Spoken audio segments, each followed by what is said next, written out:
Here's another funny aspect of this.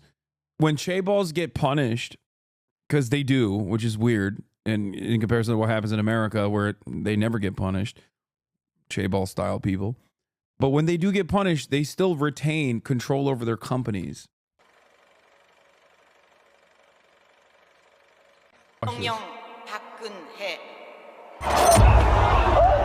The families that rule South Korea. From Fern. Has incredible... Chaebol is the Korean word for the powerful family-owned conglomerates. From anguish to frustration. The arrogance of the rich and powerful. An emergency dispatcher in South Korea receives a distress call from a child aboard a ferry. 우리를 도와주세요. 배가 가라앉고 있어요. The Seoul ferry is making a routine journey to the vacation hotspot Jeju Island, carrying 476 passengers. Most are school children and their teachers on a class trip. The dispatcher asks the boy to put the captain on the phone. If the ferry is sinking, why hasn't an adult called for help? Not all passengers understand the danger. As the boat starts to tilt, some kids yell with excitement as if they're on a theme park ride. But soon, the disaster is undeniable.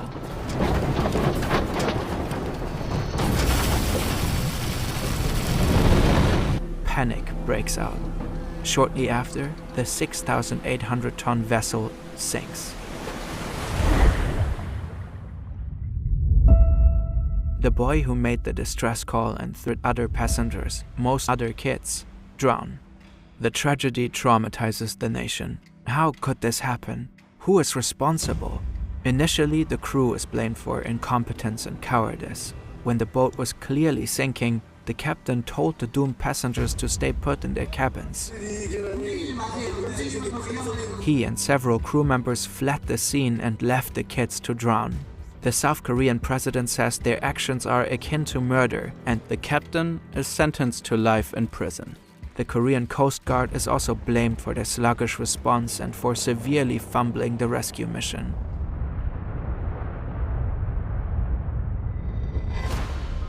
But then, an investigation reveals that incompetence isn't the whole story. The ferry was more than twice as heavy as it was supposed to be. It had been illegally modified to hold more cargo. More cargo, of course, means more cash. The nation is outraged that someone so clearly prioritized profit over safety. Whoever owns the ferry needs to face the music. But who is it? In South Korea, corporate responsibility can be hard to pin down.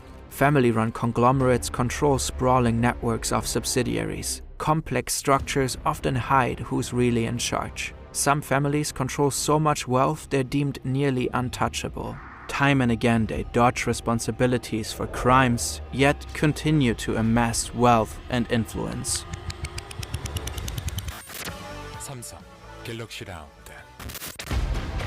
In this video, we will look at 3 of these families, including the one responsible for the ferry tragedy. South Korea's elite families are so powerful and influential that many say they are the ones actually running the country.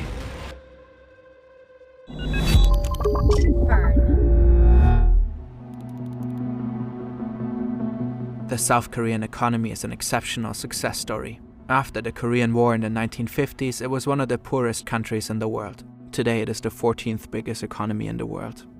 South Korea's rapid ascent is attributed primarily to its export-led economy and to the dominance of chaebol.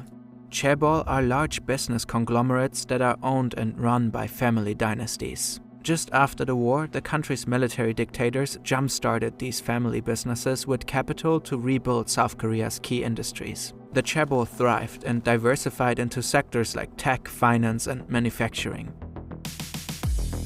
In just a few decades, they helped transform South Korea into a global industrial power. Okay, so one question I have, if I'm not mistaken, is that a lot of Korean society, like a lot of contemporary Korean society, and the class struggle that exists within Korean society can still be traced back to not Neo-Confucianism, which I'm not making a joke, but can be traced back to Japanese colonialism. And I was wondering if you guys have additional evidence that I can, or not evidence, but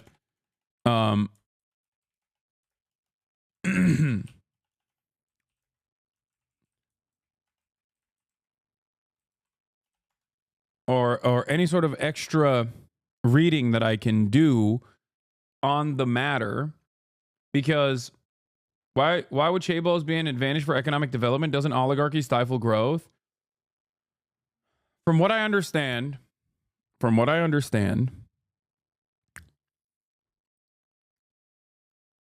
there were ethnic Koreans that collaborated with the Japanese colonialists that played that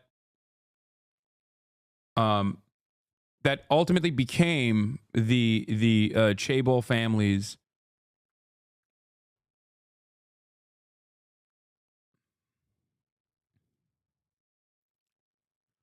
What is this? Beyond the World War II we know. Decades after the war ended, scars left by the Japanese occupation persist for millions of Koreans and Korean Americans, including the author Alexander Chi. My family's shrouded history is also a national one for Korea.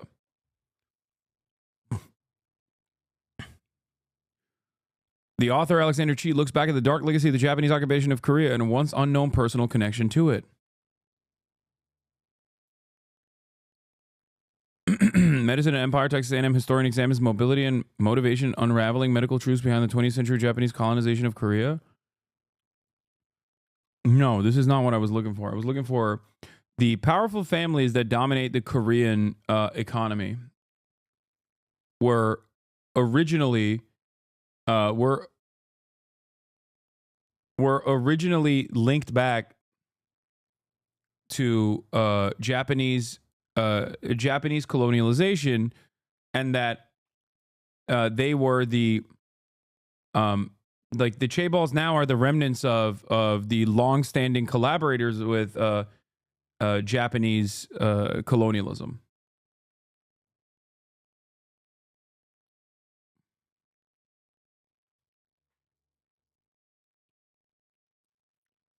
Zainichi, Korean businessman known for being the founder of the South Korean Japanese conglomerate Lotte Corporation Group, one of the largest chaebols in South Korea. During the bubble economy of Japan from the 1980s to the 1990s, he became the fourth wealthiest person in the world, according to American business magazine Forbes, setting the record for the greatest wealth ever achieved by a Korean.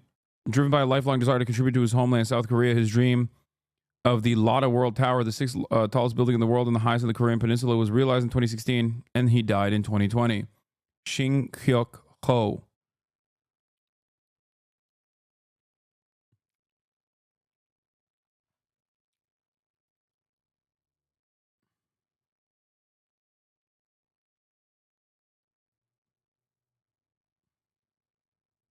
From what I understand, a lot of these business conglomerates, a lot of these families have long-standing ties back to Japanese industry, and they are like the Japanese occupation's remnants that oversaw. Fern has a video covering the chaebols. That's why I said this. I don't think that he will mention it in this video, or maybe he will, but from what I understand, like many of these like super wealthy, super powerful families that dominate, that virtually completely control the Korean economy now, are still remnants of Japanese occupation. Powerhouse. It's often called the miracle on the Han River.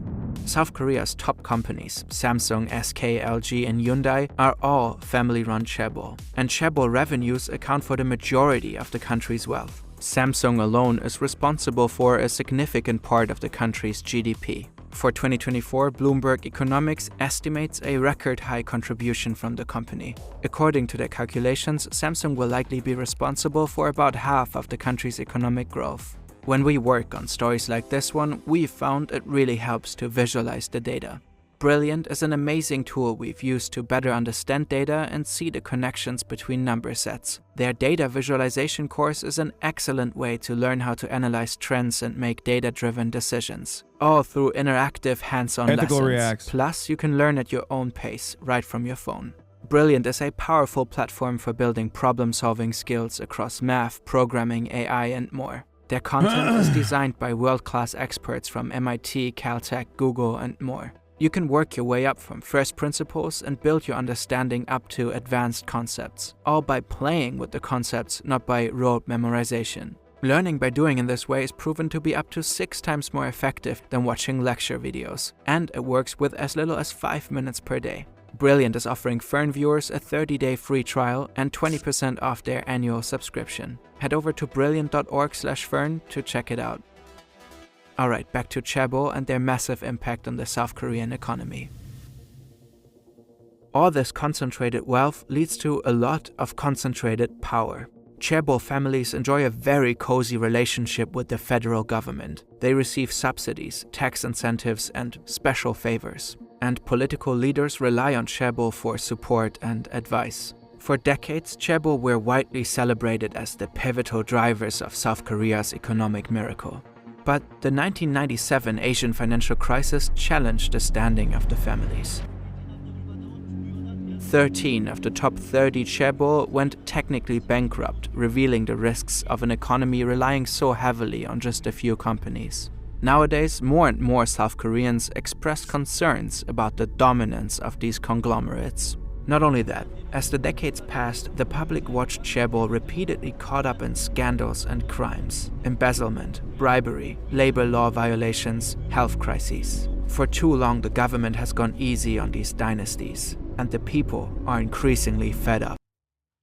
Yeah, it's like it's supercharged capitalism tailored around the Zaibatsu model in Japan, with very powerful families that were initially collaborators of Japanese colonialists that dominate the South Korean economy and virtually took over, or had some semblance of control, or were utilized by prior Republic of Korea administrations, and now completely dominated.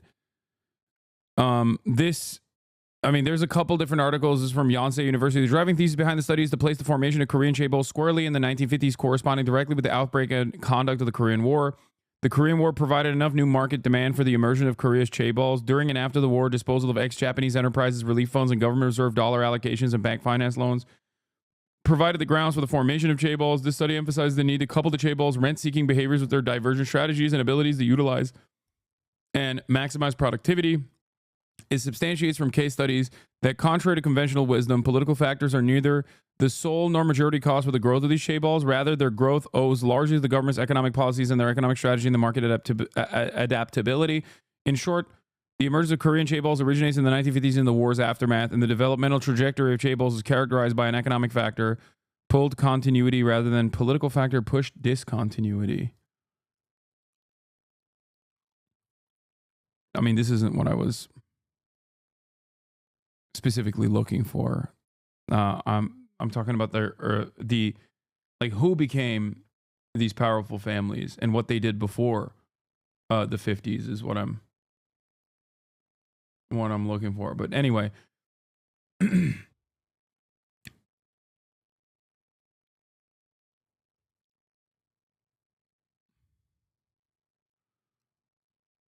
but yeah. Would you say BlackRock has a similar level of power in the US? No.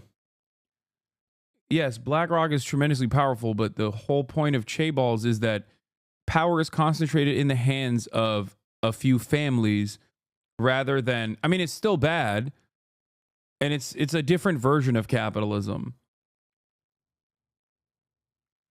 But no, BlackRock is not remotely comparable because Walmart would be a closer example to the chaebols, but I would say that the chaebol structure is akin to, or closest equivalence to the chaebol structure in the Western world would probably be like the Gilded Age, like the different families that owned ginormous swaths of American industry, like the oil barons and those who owned the railroads and steel, rather than BlackRock or whatever. Yeah, the Rockefeller, Vanderbilts, the robber barons.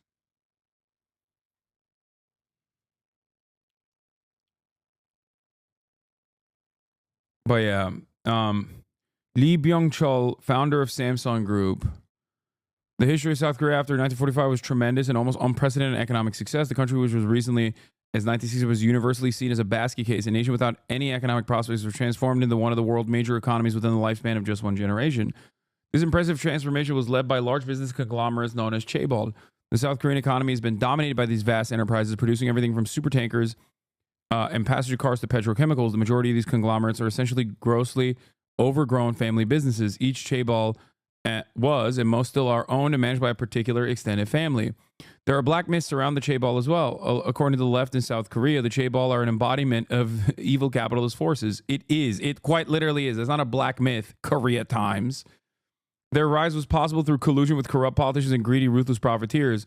Also correct. According to this myth, the corporations were established by former pro-Japanese collaborators and grew only because of the preferential treatment granted to them by the South's military dictators. I like that they just say it's a myth and then they just describe what happened. So were the chaebol agents of economic breakthrough, or whose efforts brought affluence, education, and health to millions of Koreans? Or were they an incarnation of corruption and backroom dealings?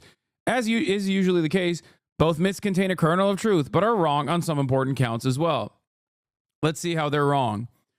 Nowadays, the best known and arguably most powerful group is Samsung, and it seems that its history is best illustration of the history of Korean business with its dirty deals and brilliant breakthroughs. It is often stated by left-wing intellectuals in Korea that the nation's chaebol were once founded by pro-Japanese collaborators. It is partially true, but there is one important caveat. With most present-day chaebols were very humble businesses before 1945. They were very humbly collaborating with the Japanese. Their founders had cozy relations with colonial administrators. Otherwise, they wouldn't be allowed to run anything more than a market stall. But none of them were big-time collaborators in that era. Those Korean businessmen who were most notorious for their collaboration did not fare well after 1945. Samsung was typical in this regard. Its founder, Lee Byung-chul, was born into a landlord's family. He would briefly study at Waseda University in Japan, but didn't graduate and came back home, where he was involved in a number of family business ventures. In 1938, exactly 30 years old, Lee established a small trading company in his native city of Daegu. It specialized in imports and exports and eventually began to produce alcoholic beverages and foodstuff. For investment, he used 30,000 won, which was given to him by his family. At a time, it was equal to 2,000 average monthly salary, so it roughly had the purchasing power of about $5 million in today's money. Just a small $5 million loan from his family after traveling to Japan and you know, being a humble small business guy with a small business loan of $5 million. The company was called Samsung, or 3 stars. Indeed, the Samsung logo included the depiction of the 3 stars until 1993, when the company decided to go international big time and get rid of its old symbolic heritage. Most of the chaebol were once established by scions of land-owning families. However, while the inherited wealth did matter enormously, it did not guarantee anything. Many thousands of landlords' sons joined the race, but merely a few hundred succeeded, and only a few dozen struck it really big, becoming chaebol owners. A lot of other qualities, both good and bad, were necessary to develop small family businesses into a huge conglomerate. With the collapse of the colonial regime, Lee made a brave and smart move. In 1947, he moved the company's headquarters to Seoul. For all practical purposes, Seoul had become Korea itself. The nation's capital was the only place where names and fortunes were made. Both the company and its founders survived the turbulent years of the Korean War. Not a foregone conclusion, since many an aspiring entrepreneur faced North Korean firing squad in those times. Dude, what is this writing?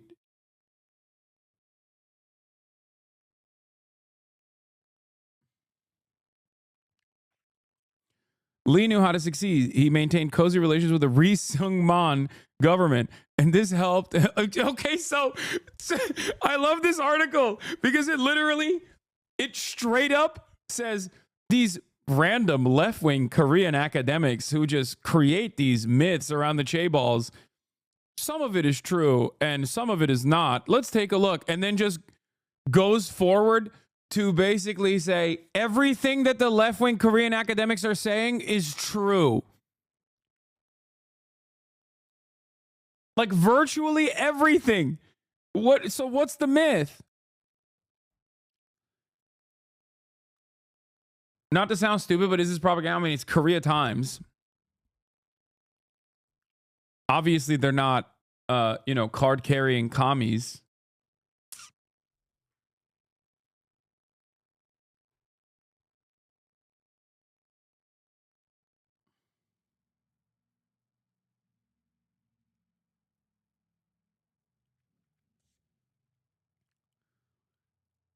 He maintained cozy relations with Ri Sing-man government, and this helped him secure the most profitable contracts, often related to foreign trade. Samsung also produced sugar and textile. By the late 1950s, Lee was reputed to be the richest man in Korea, but was also seen as a symbol of corruption. Therefore, we should not be too surprised that the downfall of Ri in 1960 had major negative impact on Samsung's standings.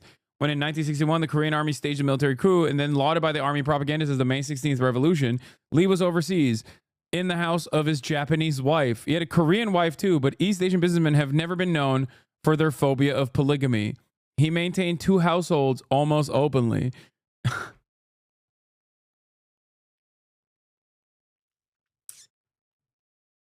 The myth they're saying is that there were thousands of these kinds of families that were collaborators, but only a few succeeded, so they're trying to trash the whole argument. Yeah, the ones that cozied up to the ruthless South Korean puppet state, literally created by the American government, ended up succeeding, as opposed to the other ones who didn't suck up hard enough.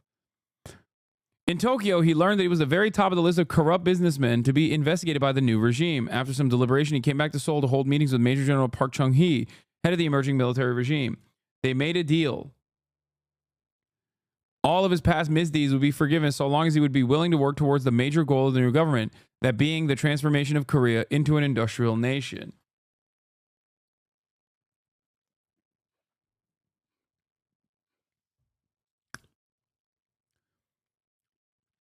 Park and his group were firm believers in economic efficiency and growth.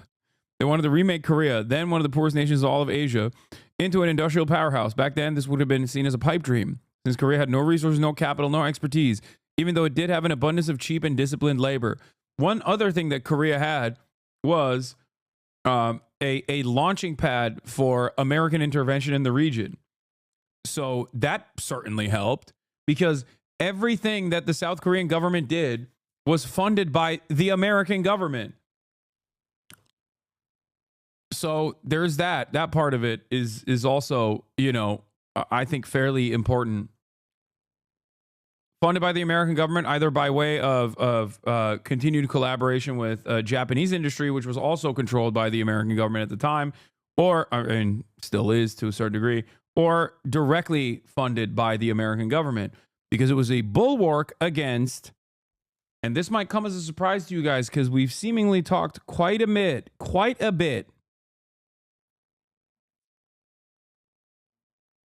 Okay. About American intervention and its necessity, given the much more dangerous prospect of Soviet alignment and the scary USSR interference, or not even interference directly, but like influence sometimes, or not even sometimes, almost all the time, due to a popular left-wing mobilization and movement.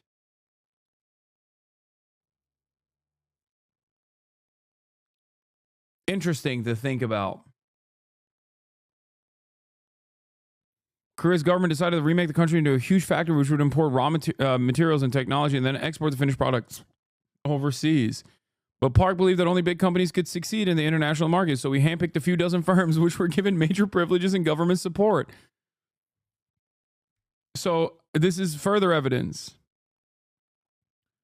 it seems, to what the lame, libtarded, left-wing academics in Korea are saying about the chaeballs. Anyway, let's get back to the Fern video.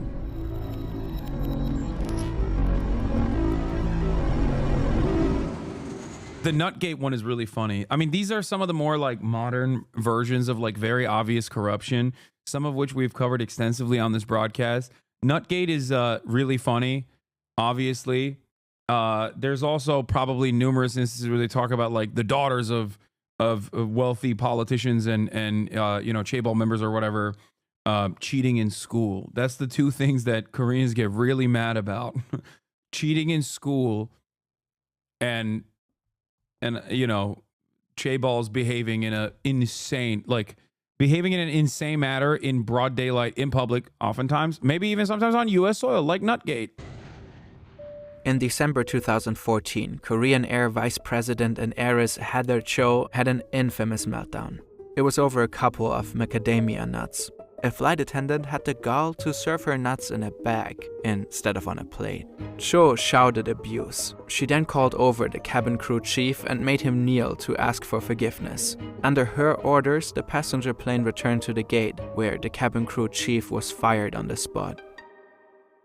If you're not Korean and you hear about this story, it might just seem funny or absurd. But in South Korea, it was fuel to the flame of growing public frustration. Yet another reminder of chaebol leaders' arrogance and entitlement. They took their rage to social media and later the streets. At first, Korean Air tried to downplay the incident. They released a statement saying that because Cho's executive role was to oversee cabin service, it was only natural that she would discipline an offending staff member. But people weren't having it. The public already had issues with the Korean Air dynasty and their shameless antics. A few years prior, Cho's brother was investigated for pushing an elderly woman. Her father has been convicted of tax fraud, and Cho herself was criticized for strategically giving birth to her twin sons in the US, which exempted them from South Korea's compulsory military service. Yeah, it took the fucking Korean Airlines, I think, 2 years to restore the fucking improperly fired employee, by the way. Here's another funny aspect of this. When chaebols get punished, because they do, which is weird, and in comparison to what happens in America, where they never get punished, chaebol style people. But when they do get punished, they still retain control over their companies. Like they'll be on the corporate board of like 8 different parts of the holding firm, and they'll be removed from like one of the 8 different parts of the holding firm corporate boards, and they still get to be the boss from prison. And then when they come out from prison, they go back to their original positions. Eventually, Cho tearfully apologized and resigned from her post. 죄송합니다. She was then convicted of violating aviation safety and abusing her power. She faced up to 15 years in prison, but was given the minimum sentence of 12 months. She only served 5 of those before a judge reduced her sentence. The chaebol's influence runs deep, all throughout the government, even to the very top. Already in the 2012 South Korean presidential election, a key debate was on how to limit the power of these families. Park Geun-hye became South Korea's first female president. 2013년 2월 25일 대통령 박근혜. When she took office, many worried it would be business as usual. Her father was Park Chung-hee, the military leader who took power in a 1961 coup. He is considered the chief architect of the chaebol system, and Geun-hye became her father's stand-in first lady when she was 22 after a North Korean assassin had killed her mother.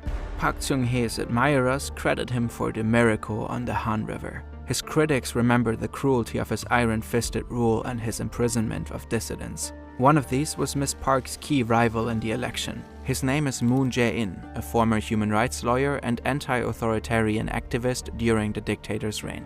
Now, in 2012, the ex-dictator's daughter campaigned on a more business-friendly platform than her liberal opponent Moon. She was focusing on reform rather than punishment. Her stance was that chaebol might be unruly, but with the right reforms, they could play fair. But then, Sivol happened. This incident was much bigger than run-of-the-mill embezzlement or tax evasion. Faced with a furious and traumatized public, Park vows to bring the accountable people to justice.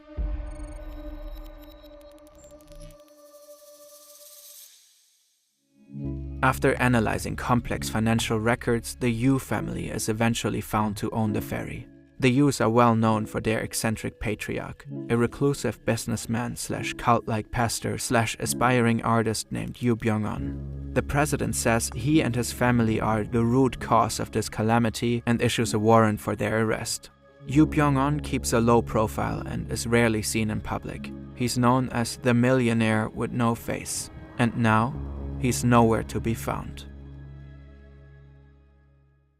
President Park kicks off the largest manhunt in South Korean history to find Yu. She mobilizes the military and nearly 10,000 police officers to raid the headquarters of the Evangelical Baptist Church of Korea, a religious sect that Yu co-founded in 1962. Yu is a charismatic and inspiring speaker. He was able to attract a substantial following and elicit substantial favors. By the 1970s, Yu's growing church became a money-making enterprise. He persuaded members to donate to or invest in companies linked with the church. Those companies sold a wide range of products, from organic milk to auto parts to anima kits. These companies made Yu and his church very rich. At that time, South Korea was still poor and money for investment was scarce. The government granted capital to only a select number of families, but Yu's approach of raising funds through evangelizing allowed him to rapidly... Okay, so this is CIA, right? Like, it has to be, right? I feel like anytime I hear about like a fucking pastor in Korea, the CIA has his tentacles in there. I feel like it has to be.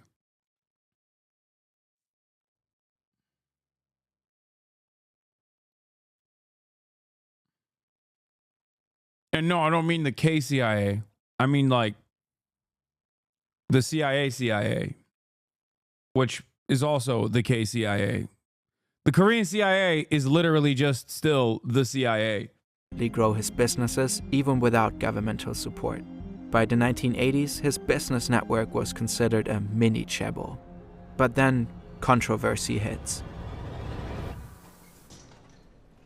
In 1987, 32 alleged members of Yu's church were found bound, gagged, and dead in the attic of a factory near Seoul. The authorities ruled the deaths as a murder-suicide pact linked to debts they couldn't pay. After the victims' financial records were probed, money was found going to Yu. He was investigated for suspicion that he was behind the alleged suicides, but the charges were dismissed due to lack of evidence. Nevertheless, courts did find evidence that he was using church members' money and properties to enrich his businesses. In 1992, Yu was jailed for fraud. Once released from jail, Yu attempts to restore his image. He gets really into nature photography and starts exhibiting his work under the pseudonym Ahe. He pays top museums worldwide like the Louvre to display his pictures and tries to build a reputation as an art star who is rarely seen in public. All, it appears, as an effort to distract from the negative press. He also continues to be invested in various businesses. One of his more profitable ventures is this shipping company. At least $3.8 million went directly to the Yu family. It's the same company that owns and runs the Seawall ferry.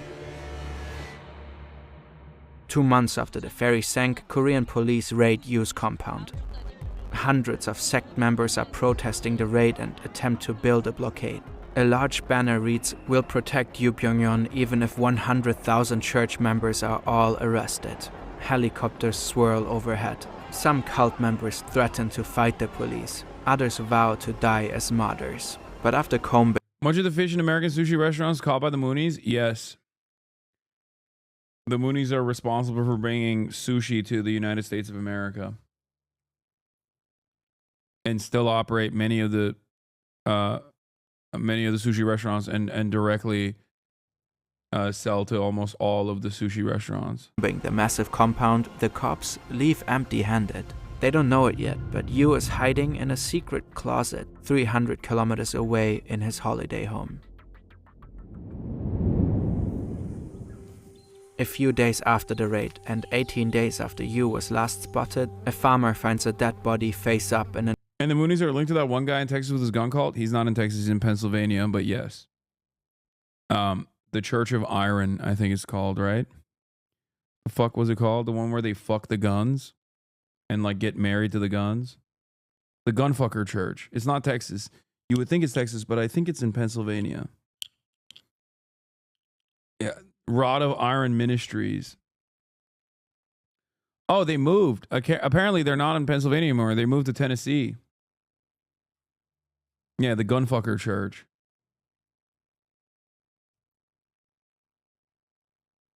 The Church of Iron Rod is the founder's second son, I think. He's building a compound in Texas. Oh, inevitably he would move to Texas, but An orchard. It's in an advanced state of decomposition, almost skeletal. It's at first impossible to tell who it is. The corpse is wearing expensive Italian clothes and is surrounded by bottles of rice wine, a bottle of shark liver oil, and a book written by you. After a 3-day autopsy and over a month of investigation, authorities confirmed that it is indeed you. A cause of death is never determined. More and more damning evidence keeps coming out about the government and the ferry. Auditors discovered that Coast Guard officials apparently turned a blind eye to the ferry's glaring safety problems after getting courted by Yu's shipping company over drinks at lavish dinners. Some admitted to letting the ferry pass through inspection points, only guessing from a distance whether the ferry was overloaded. A major factor in its excessive weight turned out to be a marble art gallery on board. Yu personally insisted on adding it to display his artwork on the ferry. One man's greed had sunk the Seawall ferry, and as more and more South Koreans were starting to believe, the government's negligence had let it happen. Some Korean families like Yu's are wealthy enough to convince government employees to turn a blind eye to their misdeeds like fudging ferry inspections. But the really powerful ones can command much more than that. And one family holds truly unmatched power, casting a shadow over all others.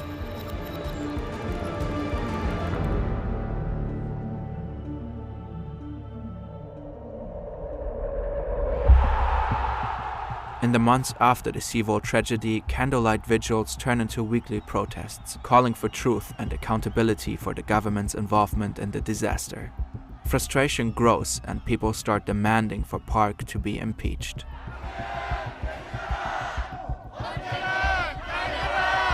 The government cracks down hard in response. Police use water cannons and pepper spray on thousands of protesters. Authorities illegally collect intelligence on mourning families in order to suppress anti-government protests. But anger and frustration continue to grow. And in 2016, another huge scandal erupts. It reveals that President Park is most certainly not the leader who will rein in chaebol power. In fact, she's especially cozy with South Korea's most powerful chaebol families. Illegally cozy. President Park is found entangled in a web of backroom deals with leaders of Samsung and other corporate executives. Park accepted substantial bribes in exchange for governmental favors. Samsung made a $36 million donation to her best friend's nonprofit, which Park rewarded by greenlighting a controversial merger. This merger gave the Samsung family even more control over the country's most powerful chaebol. The head of the family is Lee Jae-young, often called the Crown Prince of Samsung. The bribery scandal toppled Park's presidency. 피청구인 대통령 박근혜를 파면한다. She was the first ever president of South Korea to be impeached. She was sentenced to 24 years in prison and fined $17 million. Lee Jae-young was also arrested and sentenced to 2.5 years.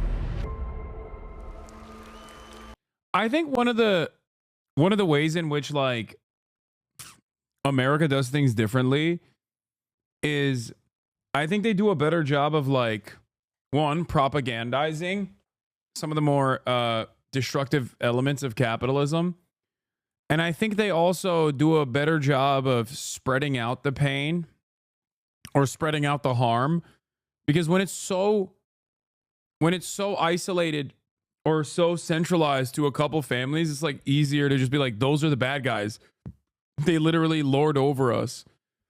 Whereas in America doesn't do anything better. No, I think they do capitalism a little bit better than Korea. In the way that there is that same level of like very obvious corruption, which they have streamlined and legalized. But you don't even get any sort of legal repercussions for this sort of behavior in America. I'll give you evidence to this. this sort of tragedy occurs in the United States of America regularly. One example of it is the Baltimore was the Baltimore collapse of the bridge. Who went to jail over that? Identical situation, except for cargo transport. Obviously, like all the goals of all of the very same profit-seeking, corner-cutting attitudes exist. Okay, where those ships were way too they were way too slammed, way too heavy, operating on tight margins.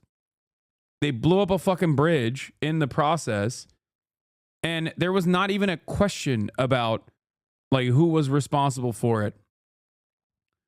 There's also, in terms of like the Sackler family, okay, one of the only notable instances I can think of where like a very wealthy, very powerful family was directly held responsible only because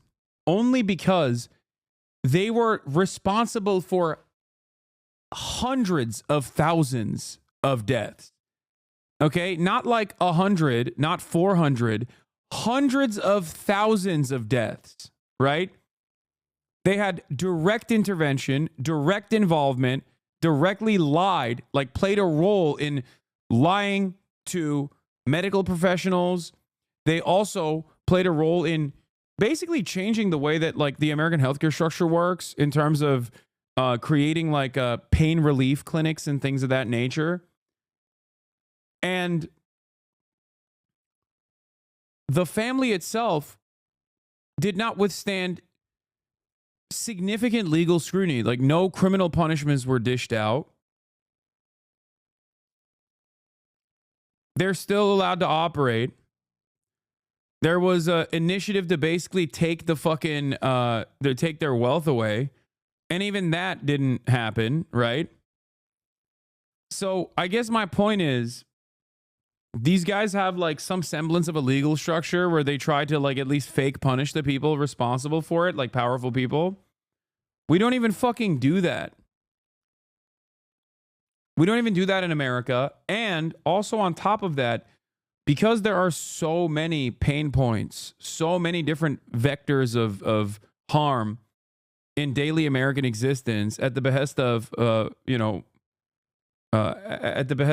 profit margins, and it's held in the hands of maybe like the top 10% of wealth rather than like directly 6 families, that Americans don't see it as like these almost mythical deity style figures that are ruining your fucking lives in the way that like I think Koreans can still point to a couple individuals for the anger, and even the government for their collaboration with these individuals.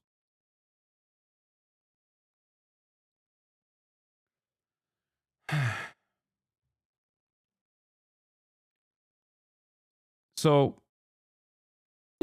something to consider. I think American capitalism does a better job of hiding the people that basically ruin your lives for profit. Park is succeeded by Moon Jae-in. He promises not to pardon anyone convicted of corruption, but the influence of Samsung and Lee Jae-yong proved difficult to curb. Moon ends up pardoning him after just 1 year. The new president admits only one low-level vice president dork from Credit Suisse went to jail for 2008, even though he at worst did no more unscrupulous shit than your average trader at Goldman or AIG. Chad thinks you mean better as in good, but you mean better as in smarter. Yeah, no, it's more evil is what I'm saying. They do a better job of hiding this shit.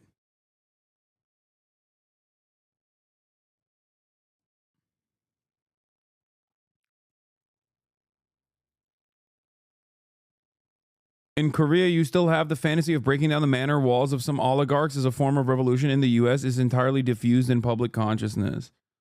Yeah. Many Americans privately want to be those elite families. I'm sure that there is plenty of aspiration.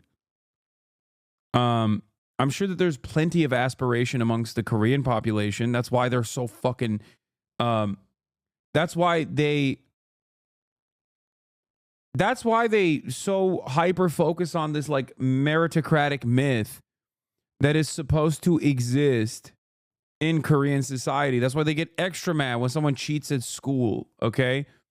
Because for them, there's this false belief that like they can get a leg up if they study super hard, go to the best schools, and then inevitably get a solid job at Samsung. That one day they will be able to reach maybe not the chaebol status, but at least like financial comfort.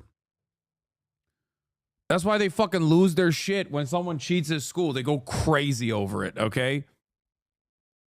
Like when they have like a fail son or a failed daughter of a politician or some wealthy family go to a school that they didn't deserve to go to, they're like, oh my God, they fucking turn tables. They flip tables over that shit.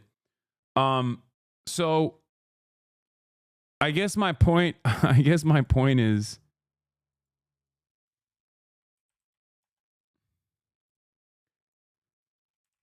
wait, hold on.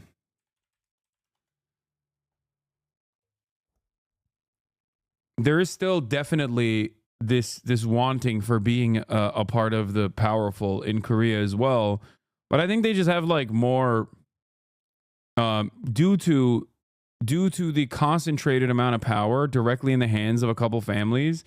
I think there's a better way to portray these guys as villains. Admits that those who condemn Lee's crimes are in the right, but that the nation needs him.